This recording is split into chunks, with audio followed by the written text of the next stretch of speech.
Shalom, salam satu tubuh Kristus, saudaraku terkasih dalam Tuhan. Shalom Indonesia, aku yang semakin diberkati oleh Tuhan Yesus. Selamat pagi baik untuk seluruh saudaraku terkasih dimanapun berada. Selamat pagi baik untuk Indonesia yang semakin diberkati oleh Tuhan Yesus. Saudaraku terkasih dalam Tuhan, pagi hari ini saya berada di tengah-tengah alun-alun kota Batam, yaitu Dataran Engku Putri, di mana kantor wali kota ada, dan juga Mega Mall ada, Haris Hotel ada, dan apartemen ada, Masjid Raya ada, kantor DPRD Kota Batam ada, dan banyak lagi kantor-kantor pemerintahan daerah yang lain.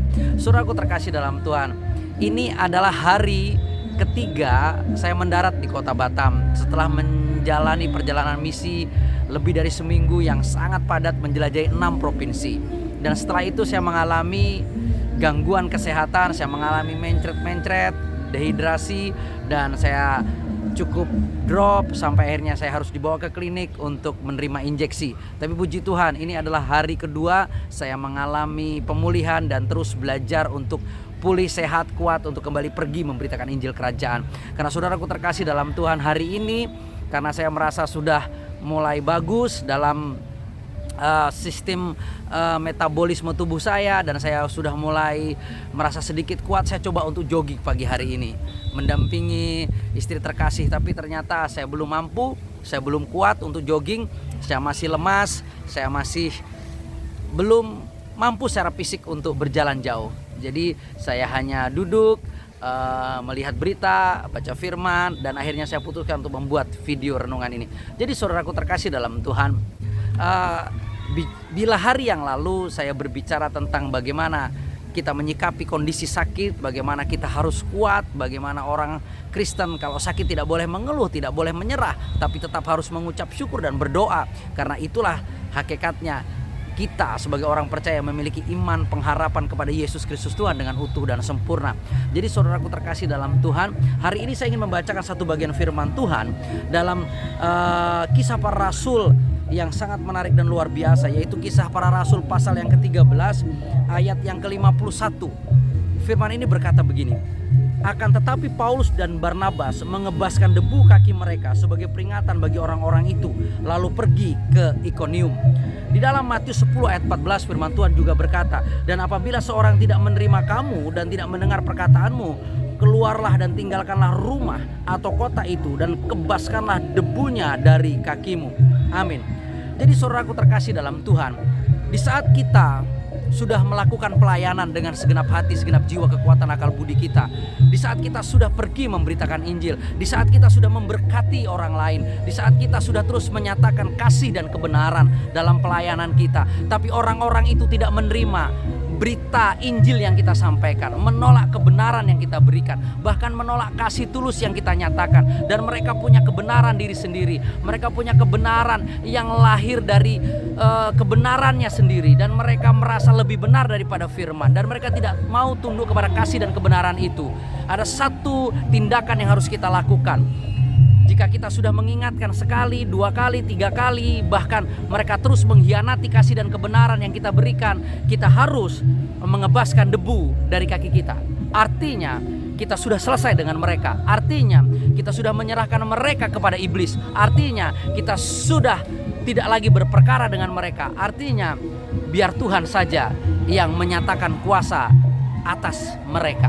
Jadi saudaraku kekasih dalam Tuhan, kita tidak perlu merasa bersalah, kita tidak perlu merasa terintimidasi, kita tidak perlu merasa tidak enak sebagai sesama manusia berperasaan lebih daripada kebenaran. Di saat kita sudah terus menyatakan kasih, di saat kita terus menyatakan kebenaran, di saat kita terus melakukan teguran demi teguran, tapi orang-orang itu tidak mau kita tegur, tidak mau kita kasih, tidak mau kita beri kebenaran, tapi mereka terus menolak, bahkan mereka terus menyatakan kebenaran mereka sendiri. Orang-orang seperti itu adalah orang yang menolak kebenaran. Orang-orang seperti itu adalah orang yang menolak kasih. Orang-orang seperti itu adalah orang yang menolak Tuhan itu sendiri. Karena firman Tuhan berkata, sesungguhnya mereka bukan menolak kamu, tapi mereka menolak aku yang mengutus kamu. Itu firman Tuhan yang berkata. Jadi saat ada orang kita beritakan Injil, kita layani dengan kasih, kita terus nyatakan kebenaran, tapi mereka terus menolak, maka mereka sesungguhnya sedang menolak Tuhan, bukan menolak kita.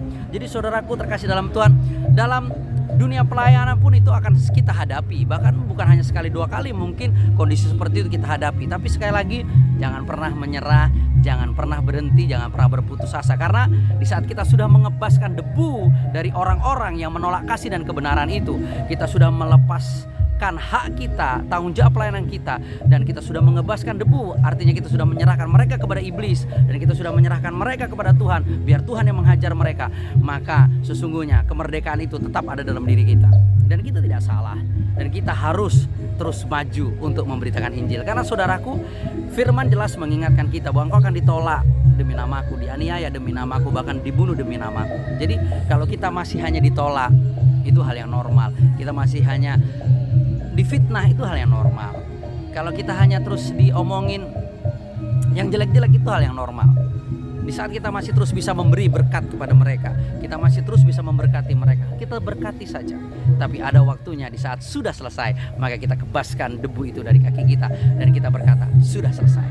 Dan apa yang akan terjadi? Ya, kita akan melihat orang-orang seperti itu jika tidak hidup dalam pertobatan seperti kisah para rasul katakan, maka mereka akan disambar oleh iblis, mereka akan dimakan oleh iblis, dan Tuhan sendiri akan berperkara dengan mereka. Penghukuman manusia sangat terbatas, tapi penghukuman Tuhan sangat hebat dan dahsyat. Jadi saudaraku terkasih dalam Tuhan, jangan pernah lelah. Jika ada orang-orang yang sudah berulang-ulang kali kita nyatakan kasih dan kebenaran, tapi orang itu terus menolak, bahkan menghujat Roh Kudus, bahkan mereject kebenaran itu, dan mereka merasa hidupnya lebih benar daripada kebenaran Tuhan, mari kita kebaskan debu itu, dan Anda tidak bersalah, dan kita lepas dari tuntutan itu. Karena apa? Sudah cukup. Karena mereka bukan menolak kita, tapi mereka menolak Tuhan yang mengutus kita untuk menyatakan kasih dan kebenaran itu. Dari dataran Engku Putri Kota Batam, dari lapangan Engku Putri sekarang ada gamelan, ya, akan merayakan paguyuban keluarga besar Sukoharjo di Kota Batam. Suasana harmoni yang indah, dari puluhan alat musik tapi bisa menghasilkan suara yang indah. Bayangkan jika kita adalah puluhan gereja, kita puluhan hamba Tuhan, walaupun berbeda bentuk denominasi, tapi kita bisa bergerak bersama sederap akan membuat harmonisasi yang indah untuk pemberitaan Injil di negeri Indonesia tercinta. Yuk bergerak bersama, jangan menyerah, jangan kasih kendor. Tuhan sudah semakin dekat, waktu kita sudah semakin mepet. Yuk semakin giat. Doakan saya untuk segera pulih, doakan saya untuk segera sembuh, dan setelah saya pulih, setelah saya sembuh, saya akan segera berangkat menuju ke Banuaniha atau Pulau Nias untuk kembali menyatakan kasih dan kebenaran Tuhan, untuk kembali memberkati Pulau Nias. Sip Nias, love Nias. Tuhan Yesus semakin memberkati setiap kita yang bergerak bersama. Terima kasih untuk setiap dukungan doa dan dana yang saudaraku berikan. Salam kemenangan, salam satu tubuh Kristus. Shalom.